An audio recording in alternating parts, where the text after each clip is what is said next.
You guys are live. Okay, let me set myself. Okay, set yourself very well.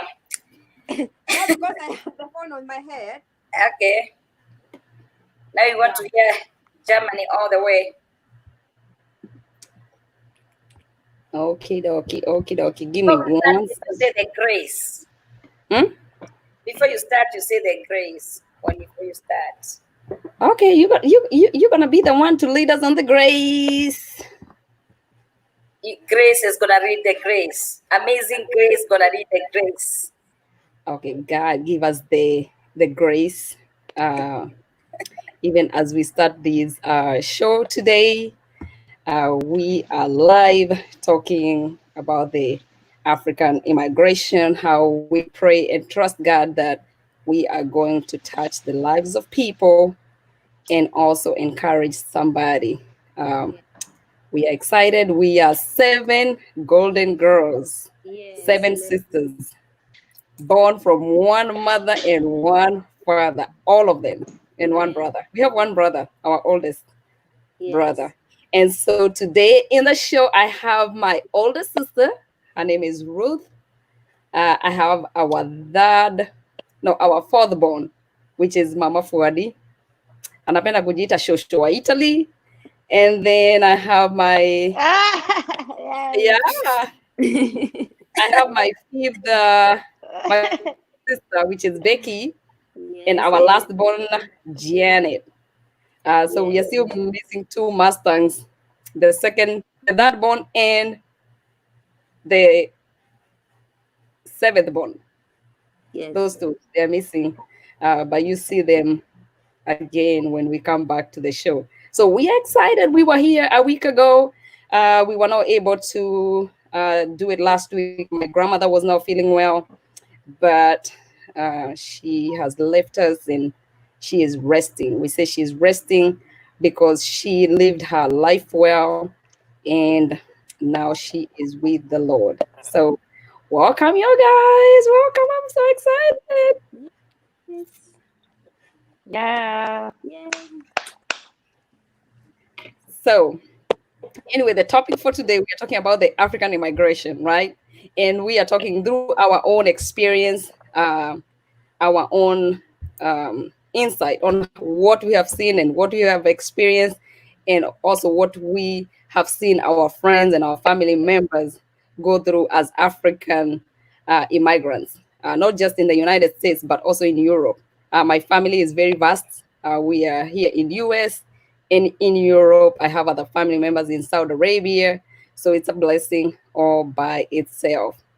So Mama Fuadi, you guys feel free to speak Swahili, I wish you guys can speak English, but if you feel comfortable to speak Swahili, go for it. Yes. It doesn't matter if it's broken. So, Okay, Mama Fuadi. The floor You see, is Ruth is laughing utupati because he knows we are going to speak broken when English. you took Kenya, when you left Kenya, the kind of life that uli face when you got to Italy, because that's where you landed, that's where you've been. So your experience, just for a few minutes, you give us your experience over there. Yeah. First of all, I want to talk about education. Like we were talking before. Let us say first thing, the degree here in Europe is very useless. So even if you come with your degree here, you will end up like me. You see, like my sister here, for example, who has a degree. You see, this place, even for education, when you come with your degree, maybe you think you come here, you go, maybe you be unaandikwa kazi kubwa, hakuna kitu kama hii. Sasa hiyo inakwanga msokto, kitu ya kwanza, hiyo ni msokto ya kwanza. Na sasa hebu Rebecca tuambie mambo ya Ujerumani kwanza. Now, my experience is like, my experience is like, as I came here, I was very young. Indeed, I was still a girl, direct from the school, and I had a husband, or I had my husband. Now he's, excuse me, My husband was a little bit older than I. That's usually normal when we girls in Kenya, they get old men and they come to Europe, and they have a dream to come to be something different, to have jobs, to go to school. And as I came here, so I told my husband I want to go to school, and he was like at first and thinking, no, it's not going to work. And I said, no, I want to learn the language.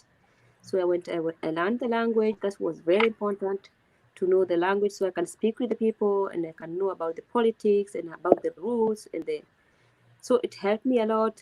Then after my school of language, I went I wanted to study because I didn't want to clean like the girls who come from Africa. Most of them I see them here cleaning the toilets, or the men's being watchmen somewhere, or being bouncer somewhere. You never see black people. It's very rare to see black people in the office. So I said I want to be one of them, to go to have a job like an office person. Then as I went to look for my studies, the guy at the city center is like we go to the city where if you want a job, you go and ask, can they help you, and in form of money. And one of the guy told me that time, he was speaking German, and he told my husband, no, you don't have your wife doesn't have to go to school, she can go cleaning. And I cried a lot because I didn't know why he put me in this top of saying I can't go to school. There's no use because I'm going to end up cleaning. Actually, he had it right afterwards, because let me tell you first the story. Then I cried. Then I was so down. I said, why can't he believe that I can be somebody else, important person, going to school and having a good job? Why does he believe I have to clean like everybody who comes here has to clean? That's not actually what we are here to be cleaning for others, or to be the bouncer, or to be standing on the door and waiting. That's not our work. So I didn't give up, and I went to the university and I make application and I got a place, and I started to study, and I finished my study with good notes. I had 2.5. This is like B plus, and it's very good. You have 2.5, you can start. You can go to you can make your master. So I finished my bachelor, and after my bachelor, I started to look for a job, and it was the time I knew what kind of life we black people have here. And every application I never became an answer to hear no job or something like that. I never knew why they didn't take me. It would be good if they called me to introduce myself, so I could know they don't like me, or maybe I don't fit to them. But I never became an answer, and I wrote about 500 applications, and after 1 year I lost hope, and I went back to the city. That's the start, we call start here. And I told them I can't bear it more to been waiting and waiting. So I wanted to do another college. So I went to a down college to learn about insurances, and I did insurance courses. It's called Vermogensberatung, and I was finished, and I passed, and I looked for the job. I did not get job, so I thought, what's going on? So I went back to the city. I said I want to have another school, and at last I said, what can I do? Maybe I have to do something which is good for everybody, like cleaning old people, caring about old people. This is a job which they never say no, because German people, they don't want to do these jobs. So I started a school for caring about old people, and that's when I made the correct decision, because afterward, before I got the job here in my town, I had to look and look. I didn't get a job, so I have to go to another town, to a city called Hamburg.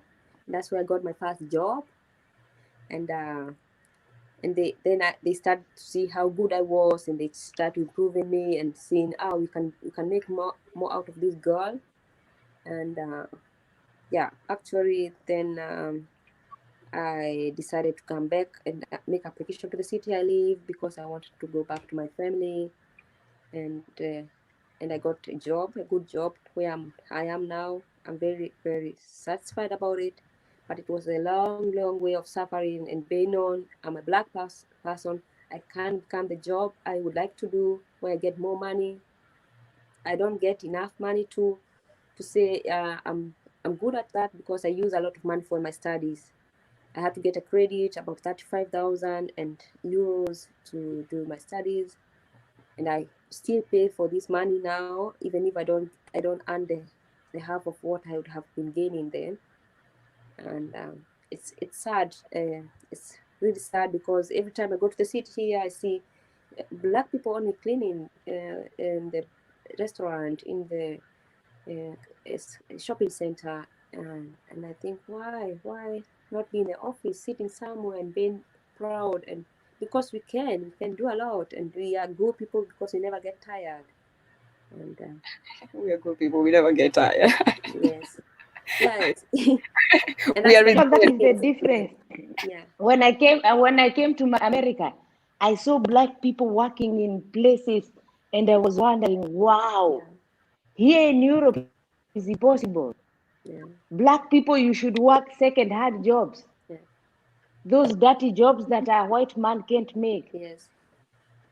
Me, I happened to work in the office, but because the office, it was of my father-in-law, but I was not allowed to take the phone. Because if you take the phone and the other client, the other side, he has the accent of an outsider, maybe he cannot even buy, he can, it's like that. Hear an accent. We have to work behind the scene. Yes. So if they hear the accent, they cannot. You don't have to be sure that there's an outsider there.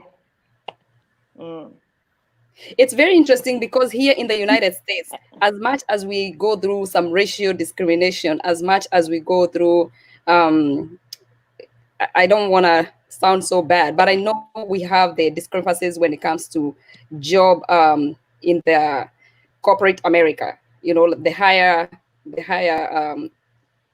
places or leadership. I know there's a lot of discrepancies between the white and black, but that does not still disqualify an African American or a black person. If you study hard and you work hard, you will still get somewhere. Yes, there's still discrimination, but you still get somewhere. And I know it's very challenging for us as African people, because when we come here, although you might have education back at home, you will still be subjected to those low-paying jobs fast. They don't care about your education. They don't care whether you used to be a leader in your country. They don't care. You will be subjected to low-paying jobs. And I know when I came over here, the first thing that people told me was, I have to work in a nursing home. That is one of the things that they tell everybody. You come here, you work in a nursing home, and then you start working your way up. I did work in a nursing home, but I refused to do the CNA, which I have so much respect for nurses, because I think it's a lot of work, and it takes a big heart to do what they do. But I couldn't see myself do it. So I decided I'm going to work in healthcare, but in a whole different area of healthcare. But it's that mentality that we have been subjected to these type of jobs, that when you come over here, that's the only thing that everybody directs you to do. Either you have to work in a warehouse, either you have to work in a nursing home. I mean, like low paying jobs. Mm-hmm. So, but it's different from you guys, that even if you have the education in those countries, that you still cannot afford to work in those corporate places. It's just yes. It's impossible. But I think it's not for everybody. I think the most worst thing is because we come here and we start to speak the language, we don't have the accent, and the company would not take someone who doesn't speak fluently or hasn't with accent, because people call in on the phone, they have to get you. But I don't think that's the reason not to give someone a job, because even if I talk to people, I talk to the office, I use my same accent, so they understand me. I don't know why they can't give me a job to be doing the same job. You know, there's so it's more of a racial discrimination. Yes, I remember I called to the office. That was the office. I know it's a party office. It's a from the government, and I called them because I was looking for a job in the part of marketing. And when she heard my voice and she said, "Are you a foreigner?" I said, "Yeah." "You're not looking for foreigners." She hung up, and that's where I lost hope. You see, and it's very sad. What about you, Janet? You came here when you're little. You're super young when you came here. How was your life when you came over here? Not bad. It was a good experience, and I'm glad I had the opportunity to have an education, and yeah, it was not bad. What about the school? When you went to school, I know you went through some like bullying, because you're different, or maybe you speak different. Yeah, but I think that's normal, especially the fact that I was a Black person in the entire school. They had never seen anything different. So when they see me, they thought they didn't know what I am. They thought I was human. So, which is understandable, because I was the only Black person there, but it wasn't bad. And kids you are the only Black in that school. You are scaring them. The whole school, I was the only Black child. Yeah. Yeah. Yeah, but I graduated. That's But still, it's not good to feel you're not part of the whole system. Yeah. No, it's not nice. It's But I was so young. I didn't know. They asked me about my skin color. They said, "Can you wash that off?" And I didn't know what that meant. But it didn't. I didn't. Like I said, I was young. Hold on, Janet. That part you've never talked about it. They ask you to, if your skin color. Your skin can come off. Yeah, they would do this to my skin, and they said, "What? Can you wash this off?" And I said, "I don't think I can." But no, they did not. Yeah. So like I said, I didn't know it was racism. One, I was African. I wasn't brought up in a racial. I didn't know. I just didn't know. So what did you tell them? And they asked me why I spoke differently. Yeah, because they were kids. They were kids. Yeah, we were kids. But what did you tell them? Innocently. I can't wash it off. It's my skin. And we were friends, actually. We were all friends, but now I know what I know. What I know now. Looking back, it was wrong, but then I didn't know. So it's good to be a child, because children are innocent. Innocent, yeah. Yes. Well, it's very interesting for everybody who comes here from outside. Let me tell you, one of the interesting things, or one of the challenging things that I had when I came here, I didn't encounter racism per se, to be honest, because I didn't live too long at my mama's house, where they were. I think she was either the only one or the only family that was predominantly Black, right? So I didn't live there for too long. After 2 months of coming from Africa, I moved to Des Moines, which is the capital city of Iowa, and over there is it's diverse. So there's Black and white. So I did not per se go through that racial discrimination. But one of the challenging things for me was the food. That was a killer right there, because the American food is very different. So one day, me and my friend had just moved here from Kenya. And so me and my ex, we were in the car, and we went to the drive-through to order some food. So my ex already was living here before, so he knows everything. So he goes to the drive-through and he asks for his order. It's very easy. It's, he's very smooth. He asked. And so I was like, what about you? I said, well, I want the same thing, but with some veggies. I didn't know what I was asking. I'm talking about vegetables. It was a taco, but I was like, I need that bread with vegetables, right? So my friend was like, I need the same, because that's exactly what majority they do when they come over here. They have the fear of ordering because they don't know what they're ordering. So my friend was like, I want the same thing. So we were given 2 tacos full of veggies. I mean, oh my God, it was so nasty. So I'm biting and I'm pretending like it's good, it's interesting, but it's not. And so my friend took a bite. She said, what did you order for me? I say, girl, don't even talk. We don't know nothing about this country. You sit in your corner and enjoy your vegetables, okay? It was, for me, I think it's all the food. It was crazy. It was crazy. Another thing was the accent. So Americans, the way they talk and the way we talk is different. It's very different. And so we have to train our tongue to talk like them.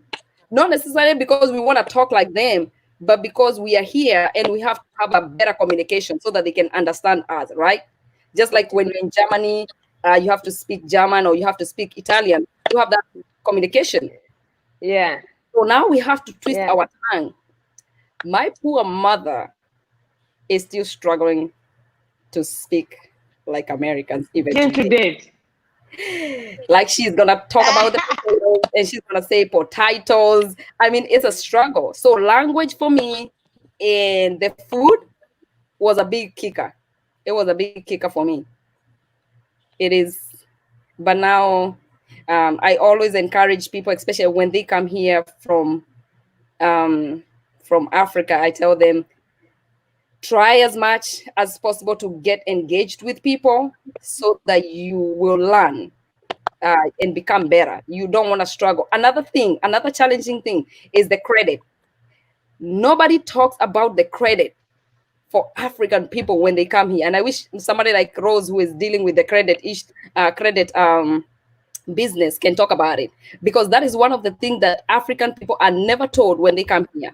So for me, I'll give you an example, 1 minute. So I come here, I go to Kohl's. That's a store, a big store here in America. So I go there, I do my shopping, and then I'm by the counter, I'm about to pay.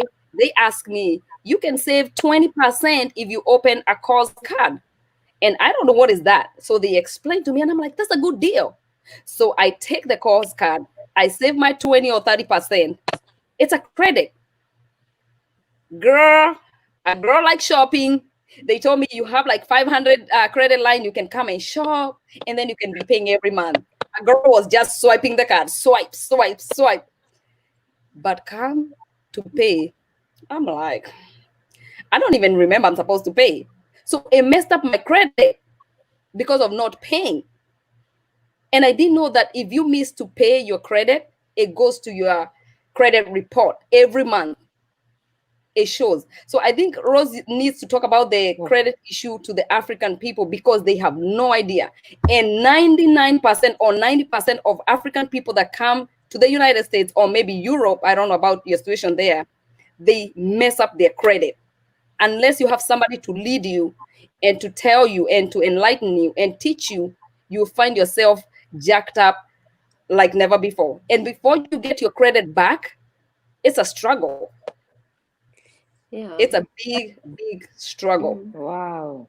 And it affects you. It affects either getting a house or even getting an apartment, getting a car. I mean, you are getting this credit, what it is, you are getting a credit. Wanakwambia ufanye shopping na haulipi. Nakwambia, you just swipe and swipe and swipe, girl. You just swipe. I mean, I was given a 500 credit. I was the interest and the APR that they charges yearly or monthly. That's what kills people. And it's not a very good thing actually. So, but we're gonna talk about that later. Na huku ni nani atakupatia hiyo kitu? No, but in Europe, Joyce, they don't do that. Huku hakuna mtu atakupatia hiyo They live from credits. It's like if you are in the airport. I remember the first time I was flying to Miami. I'm in the flight and flying to Miami, and then they said you can feel for the credit $50,000. Wow. And I think, hey, this is a good deal. And I was up. You're telling me in Europe they don't do that? In Europe they don't do that? No, they don't give you for free. You have to show a background. You have to have an asset or a background, or someone has to sign for you. Because if I was like I started to study. My mom or my father-in-law, what do you call it? The father of my husband had to sign for me that I get this school credit for my studies. Hence, really?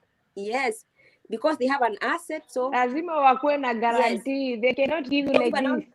If I don't pay, they come to them and they take the money from them. So they do it more like the way party credit ya 50,000. No, here they just credit unapotea. Yeah, in America they're very clever. Now they're giving look like they're giving out $150. For what? You pay back this money.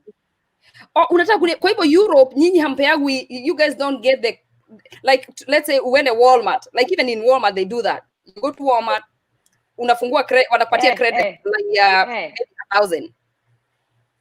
So you can be going to Walmart and just you have to pay for that. You have to show you have an asset or a job. Really? You have to show I'm earning enough to get the credit.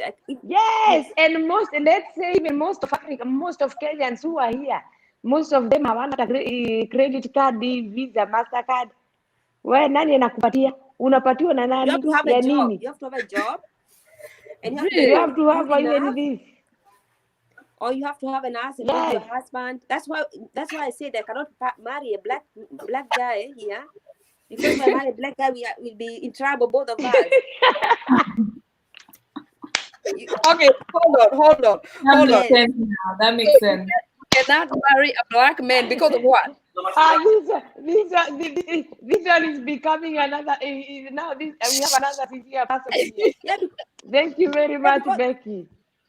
Yeah, because this is very good. This is the sincerity. Yeah, here we now two people having trouble and stay together. When I send money home, the other one is sending money home. So, and if they both have the same story, my mom is sick, my grandma is sick. What's your life? Where mimi nikae na Mkenya hapa.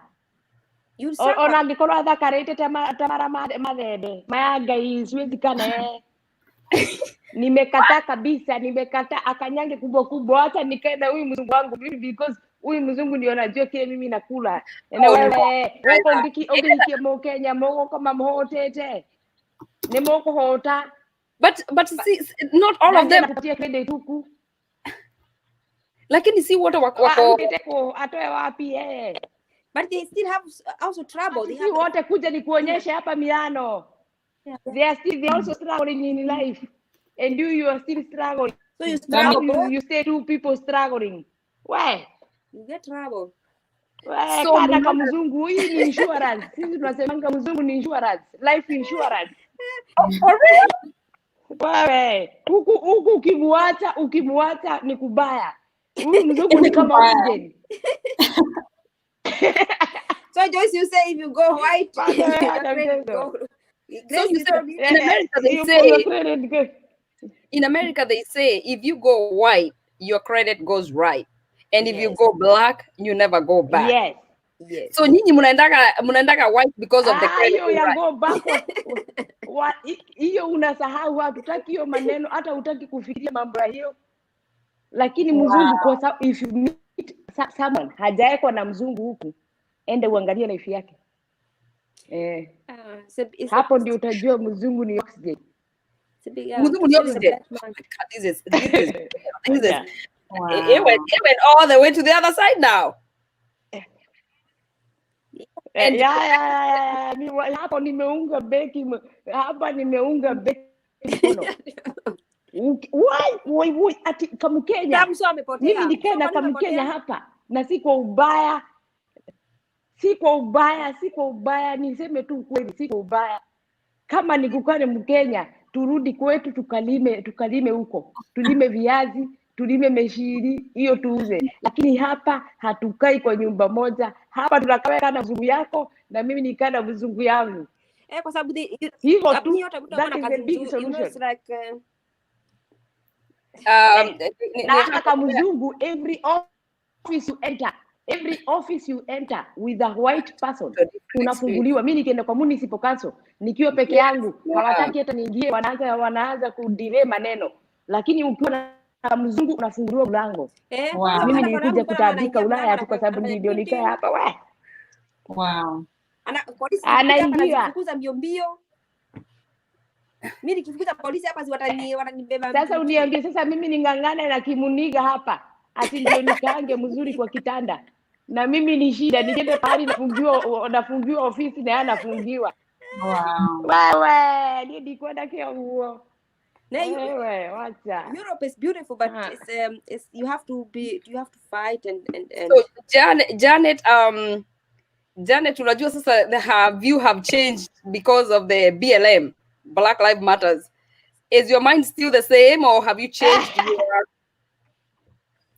No, I agree. It's different places, they have different views. So kama it means to survive Europe lazima uko na mzungu, I would do the same thing too. I mean, it's about survival. It's not about being happy in bed. Like that will come and go. But if you have to eat, na unasema lazima uko na mzungu kukula, I would do the same thing too. It's about being smart, not,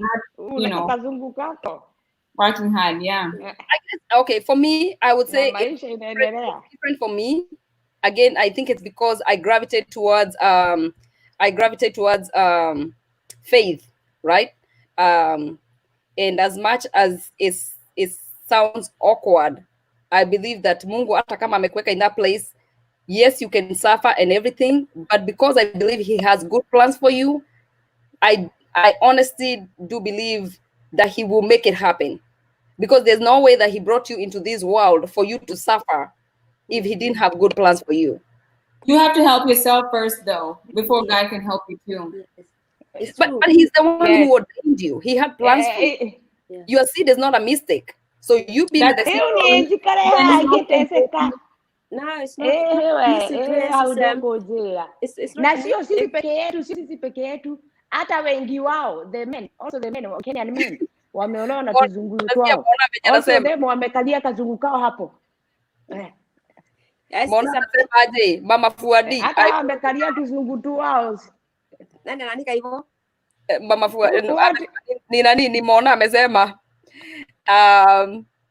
Mona anasema I feel you girl. Ana kufeel Joyce. Lakini Ashley akasema I don't agree with you. Which is true. I am with nani Ashley.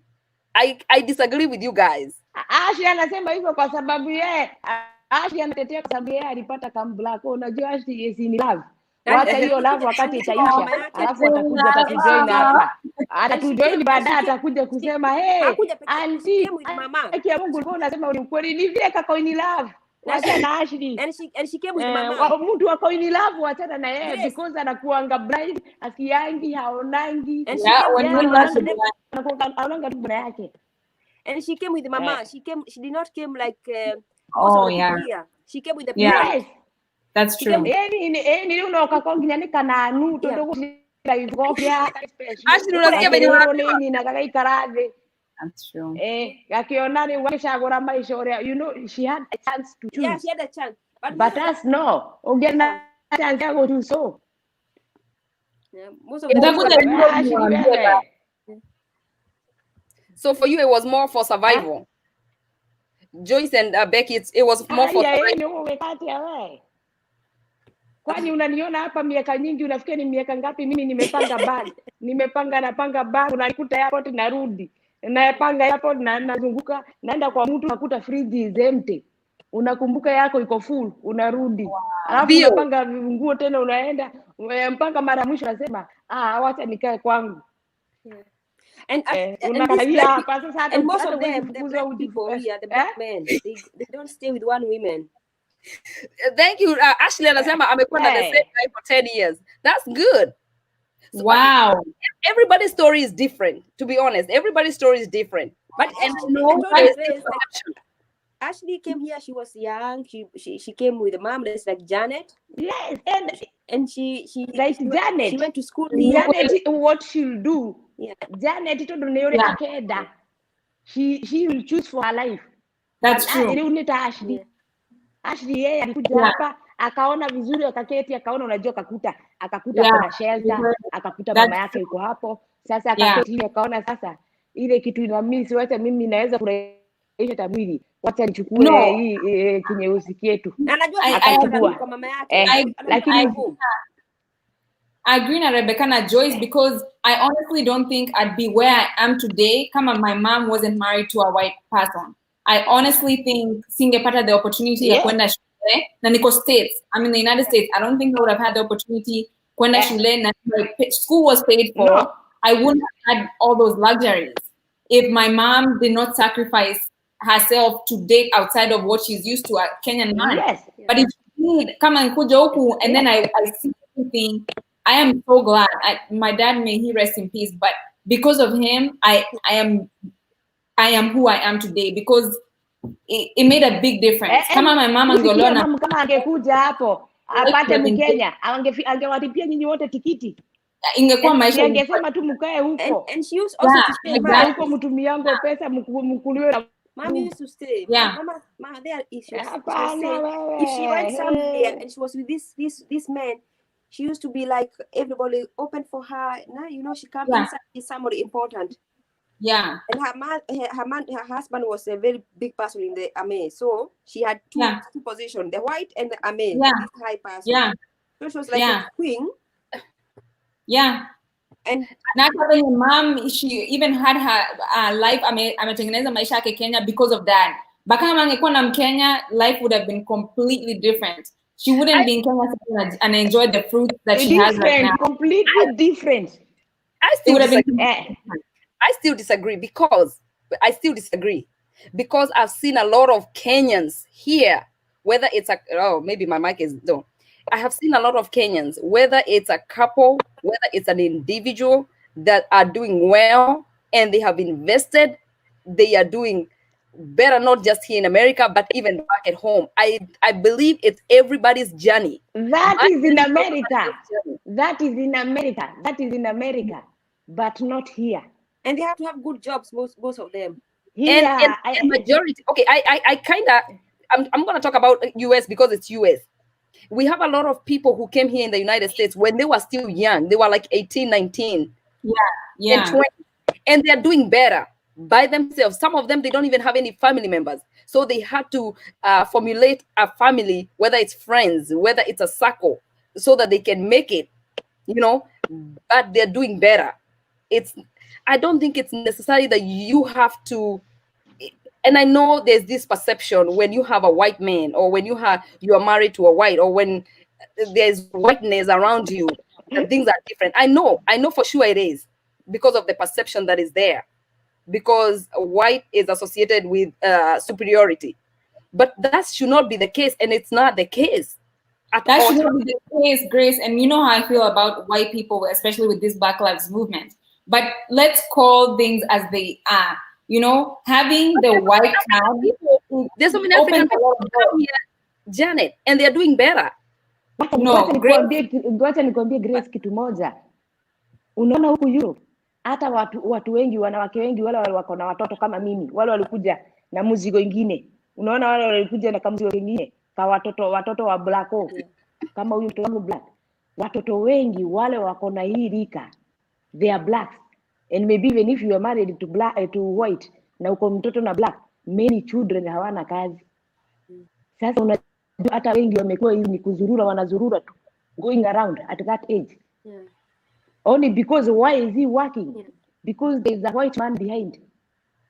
Otherwise kama angekuwa na white, hata huyu kijana yangu angekuwa pale anauza bangi. Hata ndivyo nilienda Frankfurt, kuna hivyo akaniambia angalia hao Afrika walikuja hapa, waliletwa na mama zao, kazi yao ni kuzunguka zunguka huko, wamekuwa wakora. Ni kuuza bangi. Wanauza bangi. See? Yes. It's not their fault, but because it's difficult hata kupata kazi because they are black. Hata kama wameenda shule huku. Huyu mtoto wangu na hajuangi ni vile tu huyu white yuko nyuma. Otherwise ni kazi tu, unaona? Kazi kwa sababu anafanyia baba yake. Alijaribu kuenda kuwapa kufanya application and so many industries hapa. Alipiga ma industries zote akapiga application na nini na maneno ya shule. Si amesoma huku kutoka nadhari. Hakuna job, akajua hata nikimbilie baba yangu. Wacha nikwambia nikienda na Rene, tulienda na Rene anaka mzungu. Tuko kwa Rene, tuko na wango, tunaenda kuzunguka hivi. Rene akasimamishwa na askari Italy. It was Italy in Milano. Nikauliza nikasema kwa nini wanasimamisha mtoto wangu? Wakasema amesikia kuna mwanaume hapa anazunguka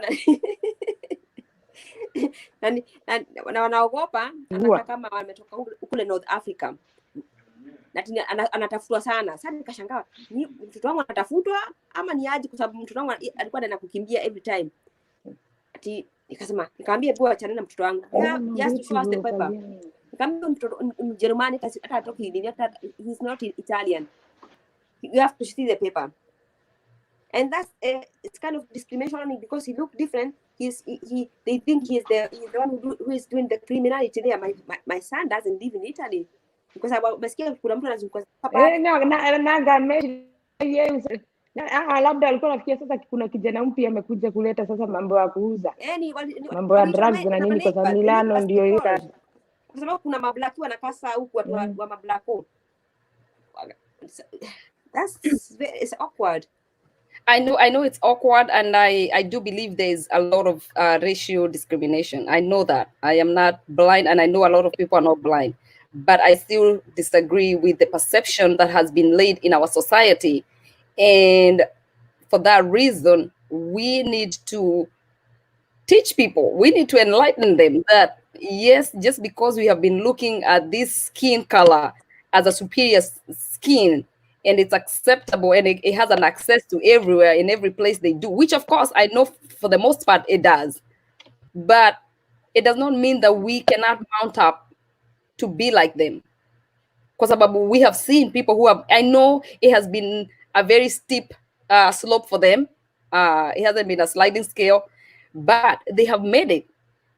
Lakini kwa sababu hiyo perception tuko nayo, which hata Africa iko, ya kwamba nikienda kwa hoteli and I sit down and a white man walks in, unakuta a white man anasaviwa vizuri ama anapatiwa better treatment than me. But we need to come to a place of loving ourselves, of appreciating who we are. Ndio hata tukute Ulaya, we don't face the same issues. Tukute watu wanatu embrace. You know? But if we continue with the same perception that you guys are saying, I know it's very real, but if we continue with the same perception, it's going to be a problem down the line. It will take many, many years for us to be on the same level as white people. It will take many years. Yeah. And we don't have seen people try to change the situation. Yeah. And they ended up so badly. So it's better I stick to my lane. Yeah, but some people, they do good. We don't say, oh, the black people, they have this problem. Nah? Yeah, exactly. But the majority, they have this problem, Grace. Yeah. They have this problem. Yes, the majority. We don't know. There's those two people, maybe they are living better. Yeah. But here, you to live black and black.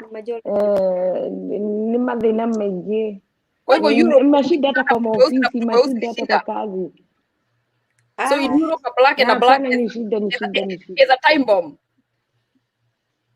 No, if you look at it in the United States, it's the same though. If you look at it in the United States, life is usually very tough. But if they get out of where they live to marry outside, life is usually better for them. Yeah. But hata mi siwezi sema naweza date in Kenya because just the mental thinking is two different ways of thinking. Yeah. Maybe an African American or something. Yeah. But Kenya is just, you cannot even think the same. You cannot. But you cannot. There are people who are educated, Janet. There are people who are open-minded. There are people it's who not about education. No, it's not about education. There are those people even with the degree. It's not. But they have the same because trouble. you know, Grace is very educated and he's not the smartest cookie in the. I mean, he's not very smart. Who? Your best friend. We don't say with the name. I won't say the name. He's very educated, but he's not very smart. And I think Grace has to mute Janet. Yeah, we got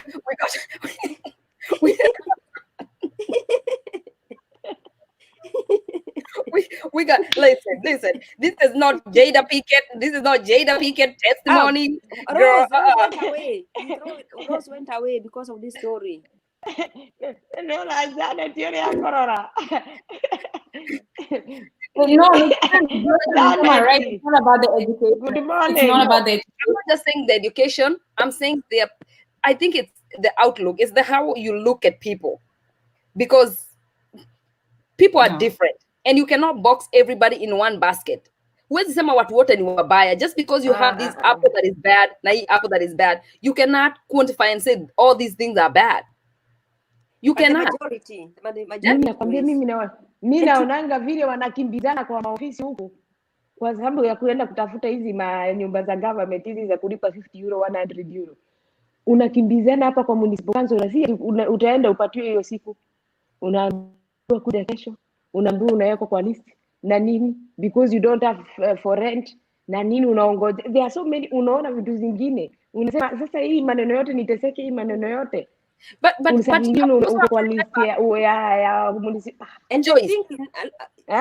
Mama Fuadi, the reason why they're in that situation is because a system failed them. There's a system that failed them because of the color of their skin. So, but we cannot become part of that problem versus becoming a part of the solution. That's why we marry these people, so we can go and learn how they live, so we can survive. So you marry them, you go inside their system, you join them, you integrate, and so you be part of them. Because when you stay in one group, you never know how they go up. So, and if you want to go up to be like them, to be in their level, so you have to be with them together. But it doesn't have to be marriage. You have to be with them and live with them. Yeah, and that's how the white people did it. When Africa colonized, they had to know the way we lived before they took our land and they took our people. They had to be with us. Good. For them to know that black people too. Good. But they didn't necessarily have to marry us, because majority didn't actually even get married to our It has to be there.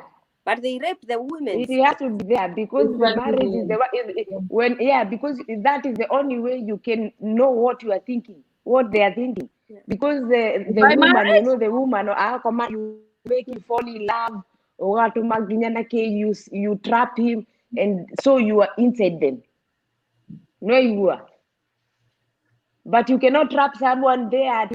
Unaenda kwa bao unakaribia mzungu unamwambia mambo, unafikiriaje? Kwani unafikia atakwambia? Wewe kana yeye mpaka utoe hiyo mawazo yake. You have to, it's a complicated. That is integrating, not living in hata ukiona huku saa zingine, I just wonder, ni ngumu sana hata tukienda pahali unakuta tu blacks tunakaanga kwa place yao wanajitoa ni unanediga kotone hiki tini mzo ngoi ni hivi yale ubangi karabono ni Lilian amesema ati mzungu ni oxygen. Yes, ni oxygen wale kama oxygen yako. Wende ngoza koraza. Mimi naonanga tu dakika mbili mimi ni but hiyo itakuwa ni shida sana in our society kama tutakuwa tukiwachukulia hivyo. Tunachukua hivyo the time because we have to learn from them. They are clever than we are, Grace. So utaolewa na utaolewa na wachana nao. Nani? Is that the plan? Ushaiona even Mzungu to marry Mzungu is not a bad thing because they are not bad people. They don't go astray when they have you. They have only one woman. No, they are not bad people. It's not like a black guy will marry you and have another girlfriend there and a half girlfriend there. They stay. And if you want to leave, he go, and you never see him. Yeah, they are trustworthy. They are faithful. If he finish with you, bye-bye. They are very good in marriage. Or they throw you in front of your house with your clothes and they leave you. That's and true. Yes. They don't go like this. They are very straight, and you know that. Yeah. Very straight. This is very good with them. Yeah, they are very good in marriage. Yeah, they're very good.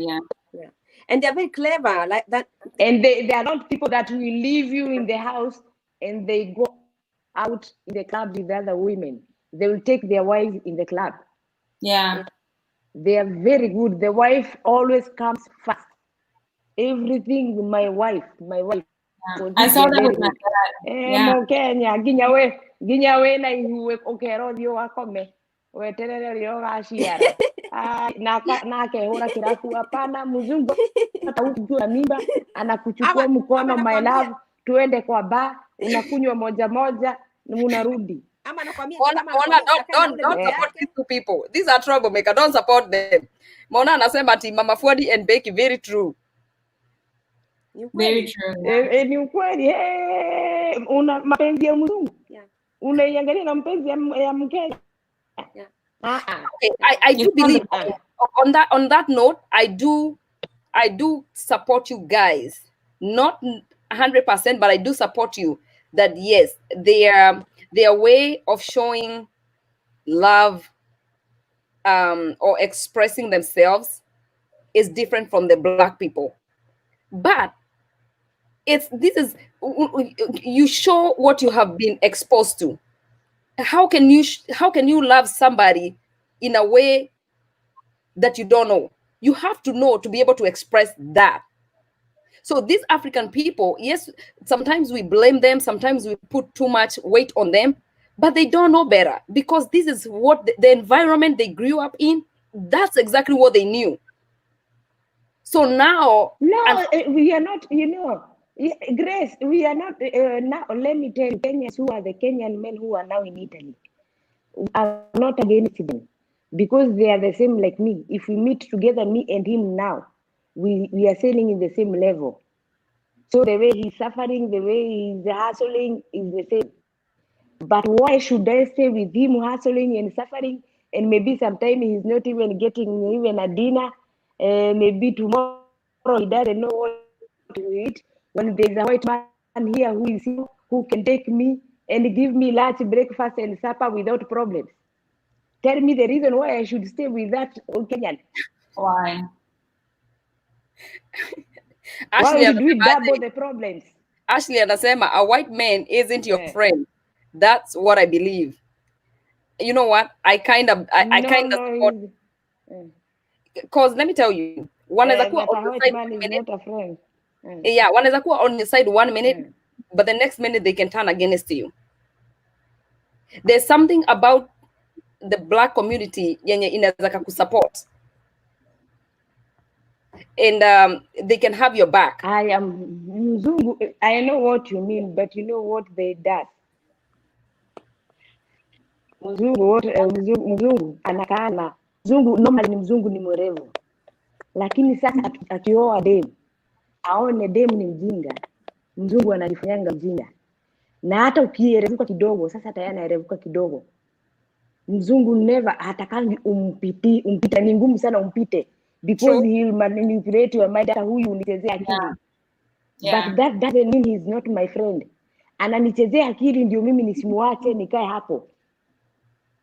Lakini mimi I don't have a reason to leave him. Kwa nini namwachia kwa nini akinipatia nataka namwachia nini? He becomes an enemy. If me I start to play other things. Sasa ukienda uanze kuzunguka na wanaume wengine watatu nje. Ukirudi kwa nyumba unataka mzungu akupigie makofi. Mzungu atakupeleka kwa kotini and automatically ni kwa sababu ni mzungu he will win the case because mzungu ni ana winning the case. Sasa hapo ndio watu ukasirika wanasema amewin the case kwa ni mzungu. Hapana, ni mzungu yes aliwin the case ni mzungu lakini hata wewe ndio unaanza kutembea nje. Because if you are good with that mzungu ni mzuri sana. Only us tunaongea na hizi midomo zetu. So what would be your advice for the any African person mwenye anatoka Africa akuje Europe? What would be your advice to get married to a white man so that they don't suffer? Wengi wao, Grace, let me tell you the truth. Those people who come in Europe, wengi wao si kama wale wa America ati wanajipi tikiti. Hapa wengi wamelipiwa tikiti na wazungu. So when you come, you already have the shelter. So when you arrive in that house, sasa hapo ndio kunaanzanga maneno. You are the one to decide kama unataka kukaa na huyu, kama kwa nyumba ni vizuri, kama mnasikizana, kama hamsikizani, that is the problem. Lakini sasa kama msikizani, unaanza kusema sasa huyu mzungu si rafiki yangu. Hapana, kwa sababu hamsikizana. Na ni ngumu sana kusikizana na mzungu anyway. It's very difficult to live with a white man. Ni ngumu sana. Because they are very straight. Wanakwambia vaa miniskirt vile unataka, vaa kinyasa vile unataka, lakini important kama my husband ananiambia, I know if you want to betray me you can betray me even with a long dress. Si kama Mkenya akikuona na miniskirt, huyo boyfriend yako ashaanza kurukaruka nyenye umevaa. Mzungu anakupatia freedom, just what you want. But don't play around with me. Oh wow. Now you unavaa miniskirt, unaenda kufanya akamzungu kingine pale, unakubali, unashikwa, alafu mzungu anakupeleka kotini, unasema mzungu ndiye mbaya. Yeah, so Grace anasema ati the white, we should not blame the black people because they don't know how to treat their women. Then learn what the women want. But even when they're told what the women want, they don't want to give up their culture. Ndio their manliness or their masculinity tini serve a woman, they will never come down. Ninakwambia it's very difficult kukuwa na mtu Mkenya because ugumu wao wa kichwa is so it works against them. They think it's working for them, but it works against them. So wanataka kuwa ndio the boss of everything. They want to be what, you know, like they are that African man, and I don't blame them. Ni hivyo ni vizuri sana tu vile wanakuanga. They have to be the head. They have to decide everything. Hapana, wewe ukiolewa na mzungu, no, you have the right to say no. Yeah, you have a right to say no. Naweza sema hapana leo. Yes, here is not because that tunaisha tie ndio anasema kile kitu hapana. Yes. Hapana wewe hata pesa he has his own duty and I have my own duty. Si ati mimi nikienda supermarket ananifuata anakuja kuniambia hivi no. Freedom. I do my things na nini.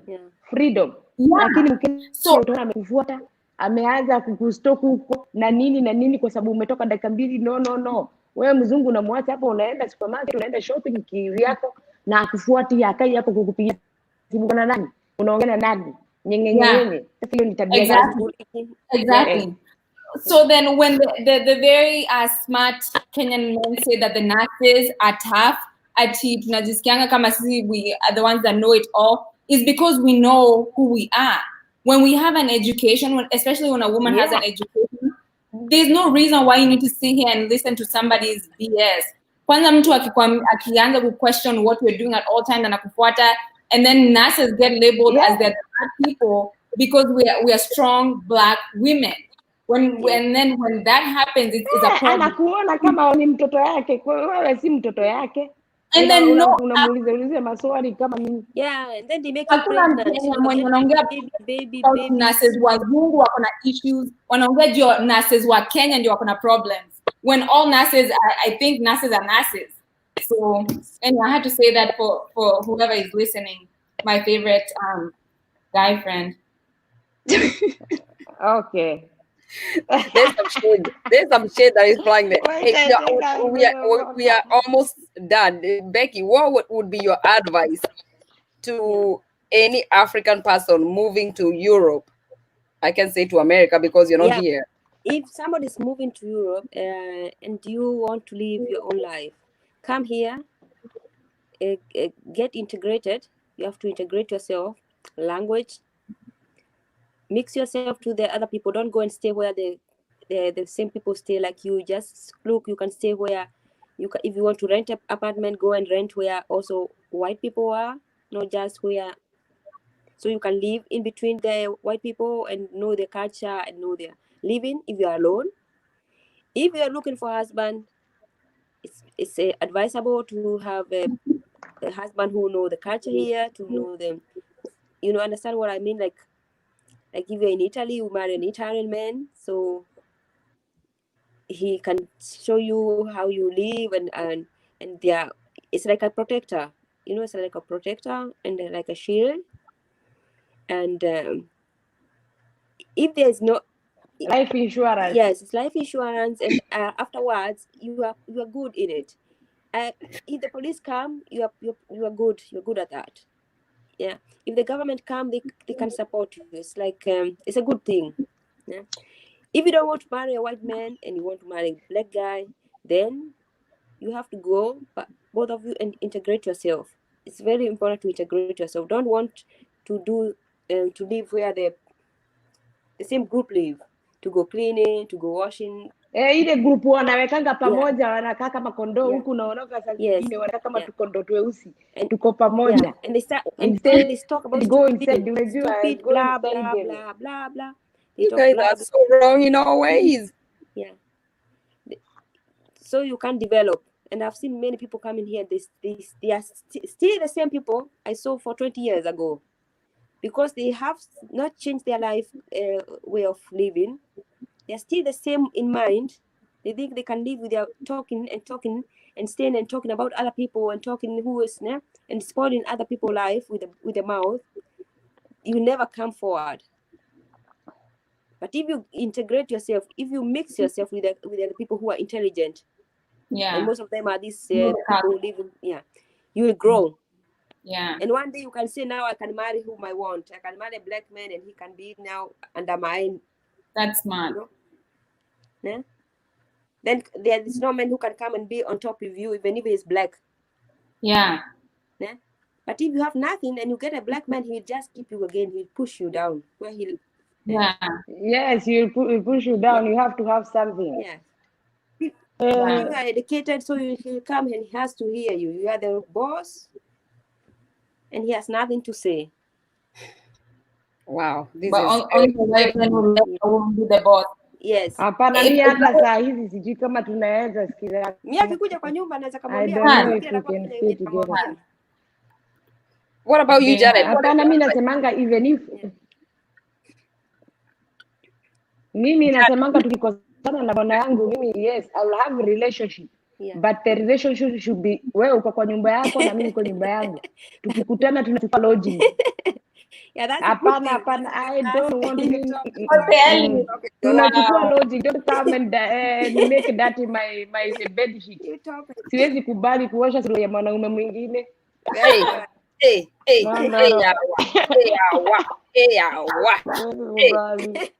Hey, now we made our sister Rose to leave because Rose is married to a black man. Kinyanjui, don't be worried. We love you, my boo. I'm all for black, so I never said anything negative about black. What about you, Janet? What is your advice? Unajua wako America, they have the opportunities. We do. In America, ukitaka unaweza kuwa na pesa, ukitaka unaweza kuwa maskini. Lakini hapa we don't have opportunities. Hapa umaskini ni wetu. Nawasikia I'm here. Lakini umaskini Useme kweli. Joyce huyu tuzungu. Joyce. Kenya hata. So what is your advice for Janet? That's what I'm trying to tell you. Yeah, I'll say my advice. Sorry. What I'm trying to say is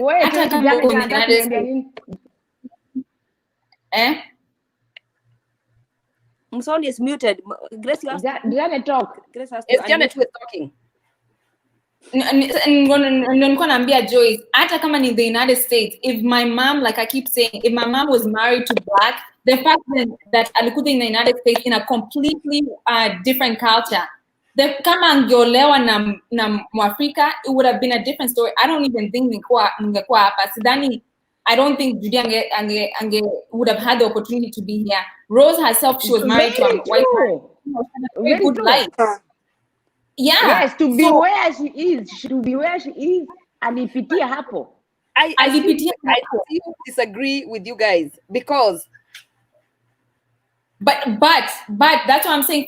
But my story is different. It's like Ashley. For me, I have the freedom to date in Kenya. I'm a Blacko because I had my opportunities were already laid out before me. Somebody sacrificed for me to be here where I am today. But ningesema ati ningetoka Kenya nikuje niolewe na Mkenya, it would have been different. It would have been completely different. But I'm glad. Ashley amekuja hajui shida ni nini. Amekuja tu amewekwa hapa hajui shida ni nini, lakini hajui ile shida mama yake alipitia. Sasa mama yake alitalk because mama yake alipitia ile mimi nilipitia. So anakuuliza aje Ashley, anakuuliza aje Joyce, unataka kuniambia mama Fuadi had never had a black chick? Fuadi hajai kuwa na black chick? No. Okay, well Ashley, Fuadi has never had a black chick. Maybe Ashley knows something that we don't know. So what would be your advice to the African people coming here? She has a rich mother. But you know, Fuadi is not. Fuadi si ati ana date white because ati kuna privilege ya white. Fuadi is like Ashley, is like Janet. Ni watu wa huku ana date white because maybe is attractive. Si ati kwa sababu yeye hawezi date black or what. He doesn't need that. You can choose. You can choose. But You have the luxury to choose. Okay, mimi ni kama Makenya Njui. I'm all the way black. I have been pro-black. So I am all the way black. Yeah. You know what? Let me tell you one thing. Can you guys hear me? Yeah, we can hear you. Yes, we can hear you, sister. Hey, see your attention, girls. Okay. Let me tell you. I have, I was married to a white man. I have dated an Italian. I have met different culture in the whole country of Kenya, 42 tribes. But I never hated any one of them. But for me, the happiest moment is marrying my tribe, my own culture, because I understand it better. I don't have to go and learn more culture because I don't want even the confusion for my children, because already my children, they're so confused about the culture. So I want my children to have at least the white, whatever the American or the abroad culture, and my Kikuyu culture. And I enjoy it, I love it, and I feel great about it. But you came with a white man. Yeah, but you're not a tribalist. That's what I just stated. I said, you know what, my children will learn that culture, but I don't want them to learn so different culture, because, okay, right now, let me see, I go get married to a Kalenjin, and I love Kalenjins, I have no problem with them. But I go to get married to a Kalenjin. I have to learn their culture, number one. So that means my children, they have to learn the white culture, Kalenjin culture, and my culture. Why should I do that? People don't have a culture, though. But what's the meaning of culture? Like knowing people, knowing about people, background, knowing about the way they interact, history of the history. Yeah. Why do we don't have another thing? I don't have to struggle. Actually, this is I don't have to struggle with my men when I go to visit in anywhere, because you know what, we communicate together. Even when we're in bed, we communicate the same language. I don't have to struggle. I don't have to forget whatever I'm saying, because that's my tribe and that's my, so much benefit knowing me that I can be able to communicate with my husband and my husband family, their grandmother, great-grandmother, because we are on the same tribe. I don't have to keep on, try to learn so many, whatever. But there's no problem. You can marry whoever fits you. Whoever fits you, whoever you think it's, because a husband is for you to be happy. Mm-hmm. Not for me to be happy. Not for your mother to be happy, not for your father to be happy, not for your children to be happy. It's for you. Mm-hmm. Because at the end, even if you have children, those children, they're going to live one day. So the only people you're gonna be left with is your husband or your wife. So it doesn't matter who you marry, but for me, I'm happily wherever I'm at. I'm very comfortable. You're pro-black now. Even if something happened, even today happened, I'll still go back to my Kikuyu tribe. Yeah. And just to make it clear, you're not a tribal. No, I'm not tribal. I told you I have dealt with all tribe. I love my Kenyan community. I love them, all of them at once. Yes. Don't get me wrong. I love them. Yes. But that's my side. And I can clarify on that so that it doesn't come out like you are tribalist, but I don't think you are, because even in the Bible, I'm gonna go back to the Bible. God had commanded the children of Israelites not to marry outside themselves, right? So that they can maintain the same culture and everything, so that they don't worship the gods that are being worshipped by the other, the other people. So I don't think you are coming out wrong. I honestly think it's easy. Let me say it's easy. If you date a Kikuyu being a Kikuyu, it's easy for you to flow. But that does not limit you from dating somebody else outside your tribe or race. I've always said I'm not limited to the walls of my tribe. I can venture anywhere, because I am for love first and foremost. It's love. Exactly. And being a Christian. Excuse me, I'm for love too, but I think if a black man will marry me today, he'll kill me because I'll never do what he wants. You know what? Let me correct you right there. Let me correct you right there. That's why all our African community they're getting lost. They're losing their way. Anthony, no. Listen to me very well. They're losing their way just because they think they're men, that they are commanders or whatever. Okay. According to African, not even African, biblically, a man is the king. A man will always be the head. So a woman is always the neck. So a man, the neck, listen, the neck cannot have eyes, nose, whatever thinking. But at the same thing, this head cannot move without a neck. So this is more powerful. That's not right. That's not right, Mozo. No, listen. Listen, Becky, let's listen to this. Let me get to the point. Because I have a husband. He's a Kenyan. He doesn't tell me what to do. He doesn't control me. That's not the majority though. It's a respect. It's not that he cannot do that. He can do that, but it's a matter of respect. Let me tell you one thing. We had even our dad. Our dad never commanded our mom. My mom, your mom, never. So and my father was not. Not all African men. Let me get you. It's not all African men, they are bad. You can marry a white person, and that white person can make you a slave. You'll never be able to turn around.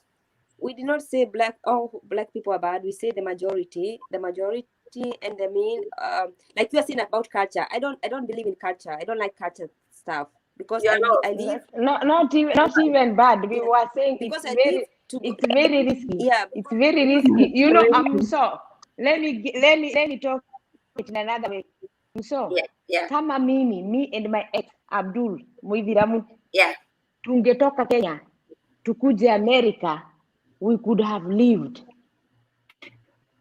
Tungekaa pamoja kwa sababu there are chances na nini, lakini tukuje pamoja tuishi hapa Italy, huku ni soto, tungekuwa uchokoraza Italy.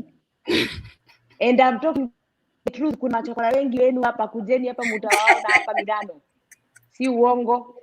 Unaona sasa vizuri, hata yeye akae huko akae kivyake, mimi nishikilie kazungu nwani taredi sasho nyogo tia tete turaugate mukenya ne moru asha no kuikara na woko ne very tricky. You have to sacrifice yourself, and that is what me and Becky doesn't want. Okay, wacha sisi tukae vizuri na kizungu, tujue kuna opportunity, si kukaa na mkenya mwenzako hapa kukula shida. So that makes 3 of us. What do I give you? Becky and Janet are the one who got, not Janet, Becky. Becky said she can never marry Black African because they are very hard-headed. No, you cannot hear. You cannot hear. Yeah. Like we say about sex. If sometimes I don't have mood of sex, and if I tell to a black guy I don't want to sleep with him 2 weeks, he will kill me. So how can that be? It's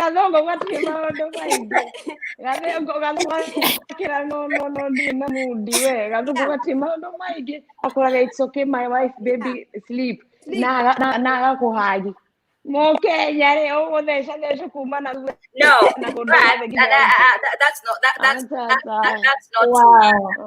true. That's not true. Again, that's not true. They already Rose. I might go against Rose. I am on your side, but I kind of agree with Becky and Joyce a little bit, teeny bitty. When you guys, who are you dating? Are you dating animals? Because those are animals. No, we are you know. Let me ask you: if you get sick, let me tell you that you're on the bed. Is that man gonna poke you? You can stay even for a month without poking you. It's just a matter of communication and talking to each other. I'm not feeling like doing it. I don't want to do it. You know, you explain yourself. Maybe you're in pain. Maybe you're on your period. You know, that's it. So, Becky, what's your problem? What's your biggest problem? Sex. Let's hear from her. What's your biggest problem? Yeah, someone to decide for me I like, you know, like I come home, I have my own bed, I sleep alone, nobody touch me. And if I have a black guy who comes here and want to touch me and I'm not in the mood, and I say 2 weeks, 3 weeks, nah, no. Either he beat me or he go out and sleep with another guy. Yes. Yes, this one. Yes, you say no to a black man. You say no to black guy. He will go automatically outside to look for another one. A white man will never do that. He never do that. He just sleep and wait. But you are saying hata anaanza kupatia ugonjwa. Anaanza kusema labda uko na pesa. Anakupatia hata pesa ndio uwe mzuri. How are you talking about a white man and you just had a white man in this house just because somebody said I'm not gonna have sex with you? He almost slapped her. I say, I'm walking away. I don't ever see you again because I'm gonna get something else. Who is that? But who is that? No mention. Ile mzungu mwitu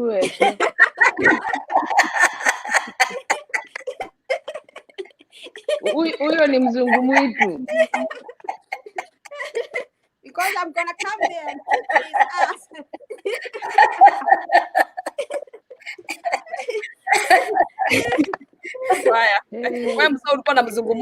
But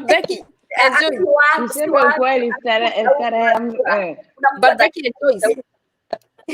and Joyce, when you get married, the eye goes down. So your body is not your body; it's your husband's body. The same way your husband's body, it's your body, because you are one. And so you cannot be selfish to say, I want to stay for 2 weeks or 3 weeks because you're not in the mood, because you're married to this person. So you're denying something, right? Hatukataangi. Lakini hatukataangi. We do these things with our husbands. But si ati ni kitu kama Mkenya unajua saa zingine akijisikia you have to be there, lazima umpatie. It's like it's a must. You have to satisfy him. Mimi mbona yangu naweza kuja akiwa amesimamisha hapo na nimwambie wewe nie delay na ishuke na sahau na hiyo maneno. Mkenya hata sahau.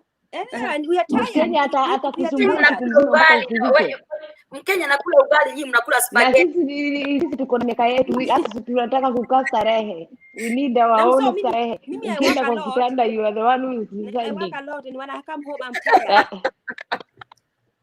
Na kwa Becky, you're married and you can't satisfy your man. 3 weeks of dry spell in a marriage. Apparently, it happens. They are 3 weeks. No, yes, I stay 2 years. Wewe unahanya mahali ama bwana anahanya? Hapana, we don't do that. Hakuna pale anahanya. Hakuna usifikirie hivyo. Mimi nakwambia watu they are very trustworthy. They are very good people. It's just like you talk. I cannot sleep if I don't feel. I'm tired. And oh yeah, tired. If you're tired, yeah, it is understandable. Yeah. So and if you're tired for 3 weeks, being tired for 3 weeks. Come on every day, Grace. Sasa hiyo Mwafrika ndio atakuninia kutakusha 3 weeks. Sasa hiyo utashikwa na kamba na ufungiliwe. Si unaona sasa hii ndio shida sisi hatutaki. Hii ndio shida hatutaki.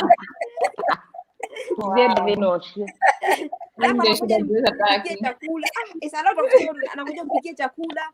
Yule nikikuja home nakutanga bwanangu amepika chakula amejipikia. Patrick amekusalimia Becky. Patrick is saying hi. Hi Patrick. Hey Patrick. I'm not a bad wife. Let me tell you, Patrick, I'm a good wife, but I work like a man. Yes. Yes, and I when I come home and I think my husband can understand. He can cook himself. He can wash the room like I wash, and he can sleep without me. So I'm good, and I think that's right because it's in Europe it's normal life to stay like that. You guys, you need deliverance. Yeah, it's okay. Everybody has their own. It's true. It's good that they're being truthful. They're being real about their lives and their na ujue kuna watu wanautu tumaisha tuzuri utu. Kuna watu wajinga wanakuanga na utu tumaisha na hawana hata utu tumaisha wanafuata mabrother zetu wale wa Kenya. Becky, sasa mtu anaenda kuteseka bure. Nani anasema hivyo? Unateseka bure na uliacha kazi yako. Asaidiwe tafadhali. Nani amesema? Hapana, na wewe.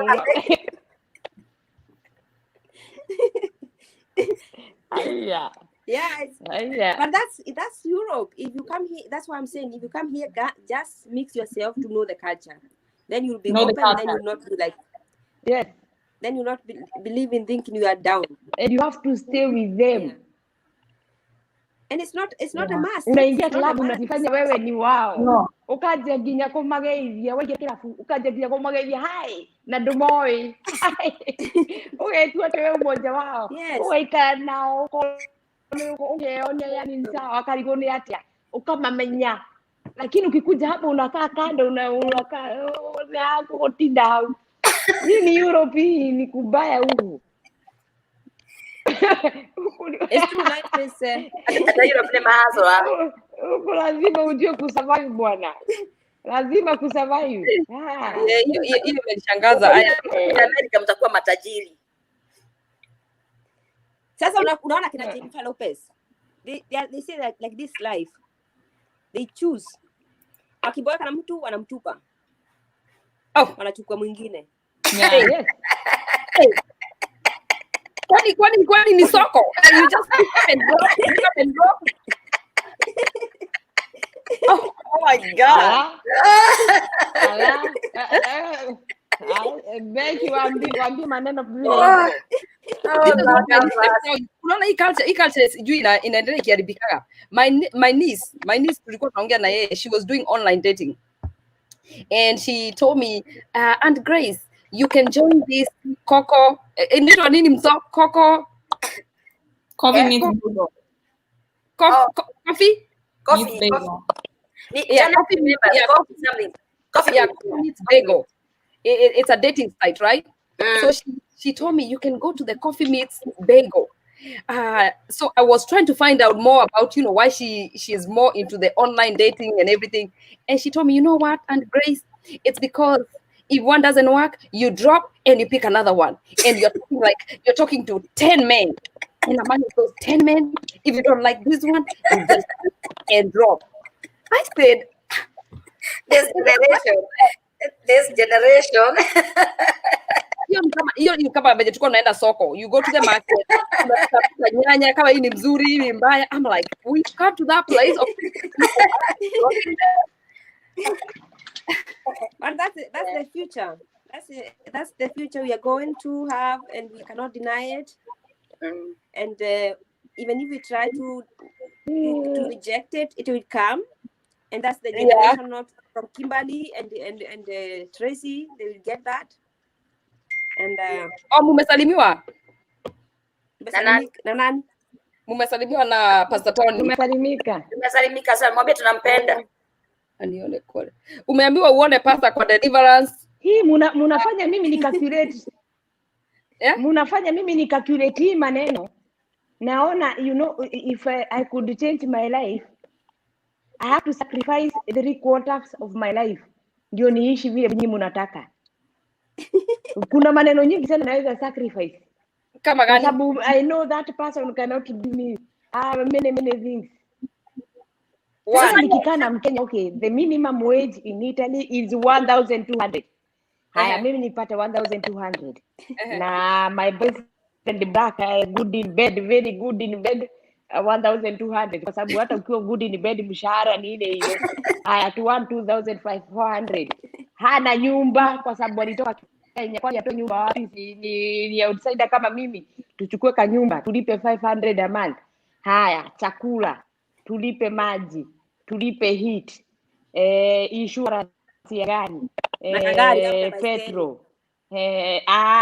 Na tusahau hakuna wazazi, na ukumbuke hapa si mzazi mmoja tunatumia pesa. Tunatumia wazazi wawili kwa sababu yako na wazazi na mimi niko na wazazi. It's not like now it's only me in my house who can send money out, but my husband is not sending money to anyone. So even there you are saving money. Lakini ukiwa na Mkenya nikitoa 2,000, kwa hiyo tukitoa kwa hiyo 2,500, woi, unajikuta kwa municipal council ukiomba pesa. Ukiomba chakula unapatiwa ile mchele wanapatianaga kwa municipal council. Wewe Asha ndani yake maisha. I refuse that in Jesus name. Na si kwa ubaya. No, not here. Hiyo ni msoto, ni msoto. Imagine Joyce living like that in the corona time. And it will be corona. Now it will be somewhere. Corona time. Na corona. Unajua corona hapa Italy. Here in Italy, watu wale walikuwa nakula ni wale wako na savings. Wale wako na pesa. The ones who have already the money in the bank. Wale hawako na pesa, niliwaona kwa TV. Niliona kwa TV wanapigia government kujeni mtusaidie. Vile wanafanya Kenya, wanaletewa chakula kwa mlango. But the people with money, wale sasa kama mimi si mimi niko na pesa, lakini kwa niko na kazungu, I could afford every day to go to supermarket to swipe the card. Lakini ningekuwa na kamkenya kazi yangu, nilikuwa kwa barabara tukiita government tulete chakula. Mimi nimekataa. Sasa unajua kamkenya ka Europe ni different na kamkenya na Wakenya wako US. Yeah, Kenyans in US are doing better. I know America is different. Yeah, they're very different. They're very different. Na unaona hata ni different in America. You see, wakati Trump alipatiana pesa kwa kila mtu. Even you guys, you took those $1,000. But somewhere like in Italy, if you are a foreigner, you to get that money lazima ukuwe umeishi huku 10 years. So you alikuwa umefika miaka 5 hakupewa hiyo $2,000 wakapatia watu. Na si pesa nyingi. Hebu niwaambie walikuwa nakula nini? It's hard time. Muriathunu wate tuigate popo kwa. Janet, Ashley anasema Janet is very quiet. We have gone an hour and almost an hour and 30 minutes. So it's been a very interesting. Janet, what do you have? Janet, tell us now because you are the only single here. No, I have nothing to say. I'm the only single one. You've been quiet for long. The only one who is single. Or you have someone. Oh, I didn't know Grace was taken, but most likely just me, yeah. But mambo ya Grace wachana, mambo ya Grace tumeiweka kwa freeze. Okay. Kwa freeze tutaongea siku nyingine. I don't approve, but yake tumeiweka kwa freezer.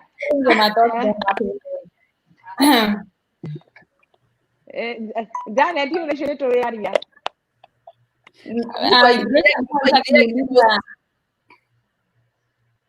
You don't enter the host like that.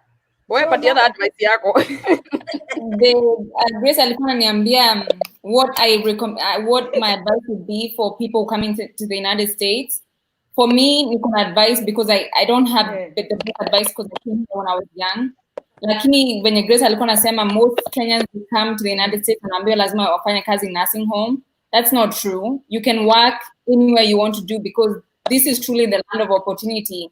Umesikia from my other sisters when wamesema Europe is different. Europe it's a survival for the fittest. Like in America, everything is handed to you. It's up to you if you want to do something with it. For me, I chose the nursing career because that's what everybody else did. But if I knew what I know now, in a different field, there's pharmacy, you can be a doctor, there's so many other fields you can do. But for me, I did what I saw everybody else doing, which I think was a mistake. But life in America is good. You can be anything you want to be, truly, truly, truly. Hata kama wewe ni mtu mweusi, you can be anything you want to be. And now with this Black Lives Movement, things are changing a lot. The chief manager officer of Netflix, and I believe was 6 million, is a Black woman. So anything, you can be anything you want, truly. So that's all I have to say. And we have the biggest studio owned by a Black man, Taylor Perry, in the world. Yeah. Do you have to, you have to have a job? You have to have a, like here you have to have allowances to work here. You have to have a visa, like a special visa to be able to work. Not everybody can come here and work. Is it in America possible that I come to America just like that and I start just getting a job? No, lazima uko na permit, work permit. Yeah. So that's where everything is there complicated. Like the students when you're nakujanga huku, I cannot even imagine how hard life is for them. I don't even know how they make it because I know lazima wafanye kazi because they need the money to live on every day. But that I cannot give any advice for because I was not an international student. But all I can say is I wish you all the best. Lakini kuna watu wanakujanga huku and they do well, and they end up getting their papers and they become nurses and big people. So it's possible. It's possible. Well, they marry the white people, the ones that Becky and Joyce is talking about. That is true. That is true. Yes. Yeah. It's a very interesting. That was very. Lazima kamzungu kakue hapo nyuma. Yeah, mzungu ni oxygen for sure. That's true. Yeah.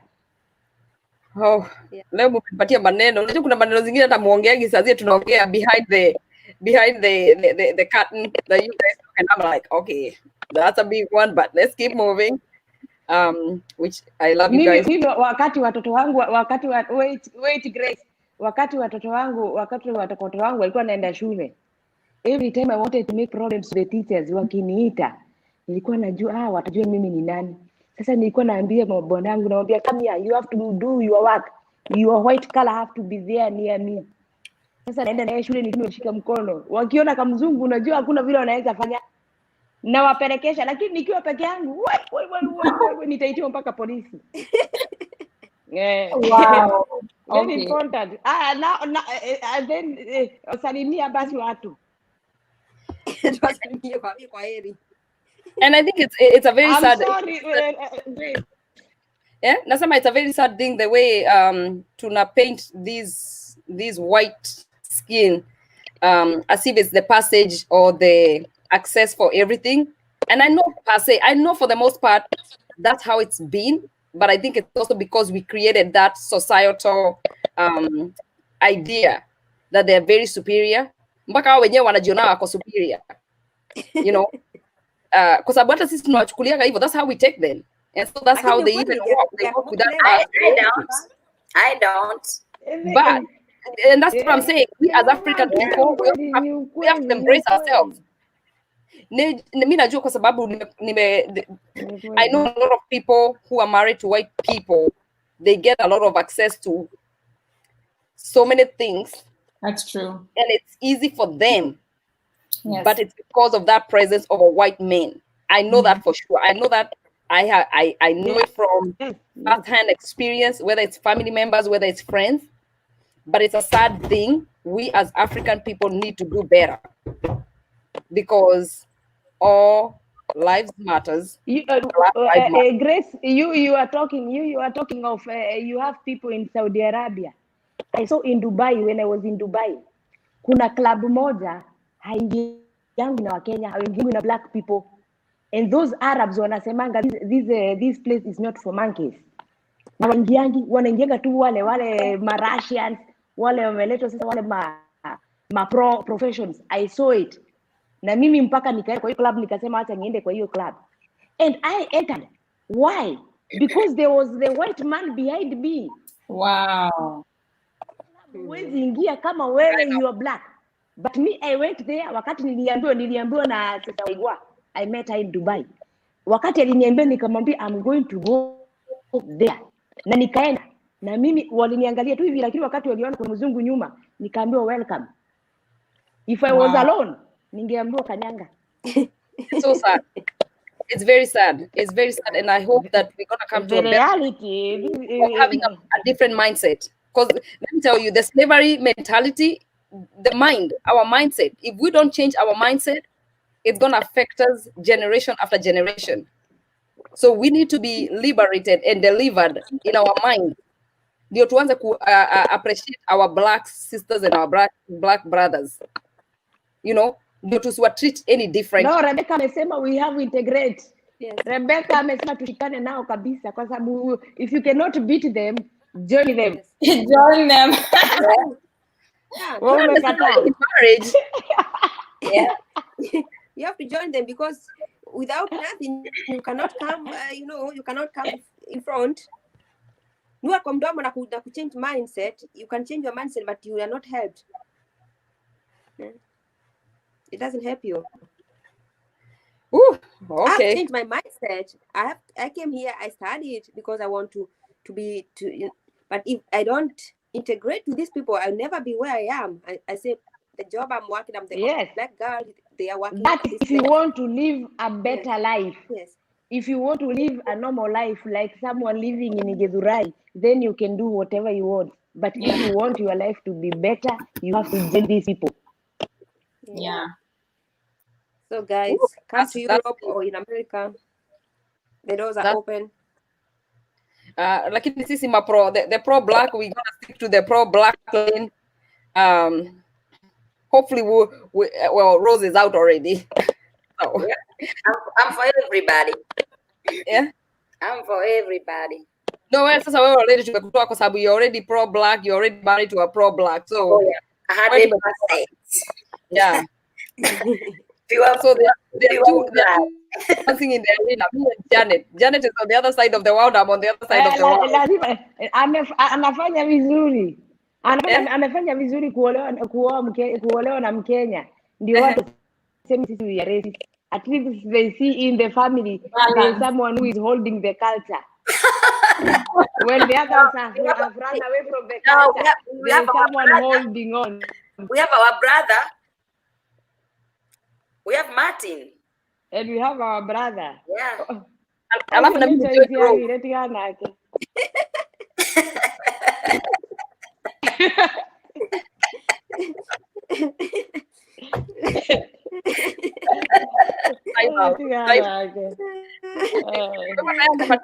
mzungu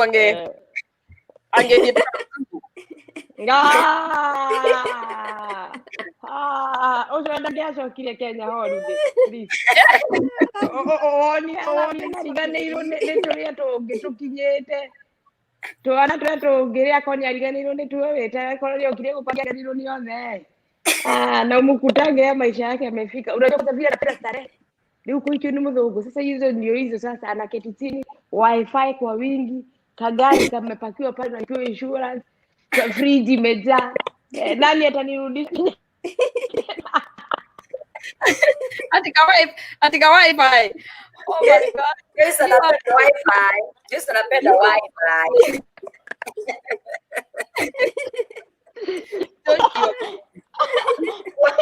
Mpaka alipatia nini skirt imeandikwa wifi.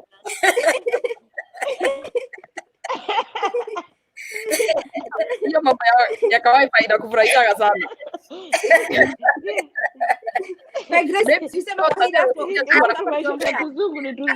Alifika Miami akaniambia wow. Mimi sijai kuona hivyo airport. Kwani airport kila mahali ni wifi? Hapa tuongee sasa. Na wifi inatembea. Amerika. Wifi. Kwani Europe hamna wifi? Lakini si mimi nakwambia lazima kunazo, lakini sasa tunaona, ndio nakwambia lazima ukue na ka white ndio ukue na pahali ya kuweka wifi kwa nyumba. Ama sio hivyo unatembea na bundles. Wifi mpaka kwa nini kwa motorway? Kwa sababu mimi natumia bundles. Not bundles, you have to pay for the wifi. Ukitaka lazima ukue na hiyo, ni expenses zingine. Uko ni kubaya. Europe kwa buji. Yeah, right people. Yeah. You have to work. Ama unaona mzungudosi ama wenye utakaa, lakini you cannot just like say tukuja huku you just survive with washing, and you have to do something. It's hard, but it's good. Europe is good. Come to Europe. No, from America to Kenya. From Kenya to America. Kuja tunafunza sasa, tuko hapa. You have people to advise you. How you I'll come. Yeah. You know, I visited Italy and I was in Rome. And I'm telling you, that place we almost got hijacked by thugs, and where even Pope lives. Yeah, my ex-husband, Michael Crow. His wallet almost was on subways. Yeah, but it's a beautiful place. Jinsi amesema Waitaliani ni wezi. Nema. Yeah, and so many. It's so scary. Oh, but well. It's a beautiful town, though. It's a beautiful country to visit. It's beautiful. This is very interesting. Yeah, and good people too. Italians, they are good people. Actually, if you want to get married, Italian, they are good men.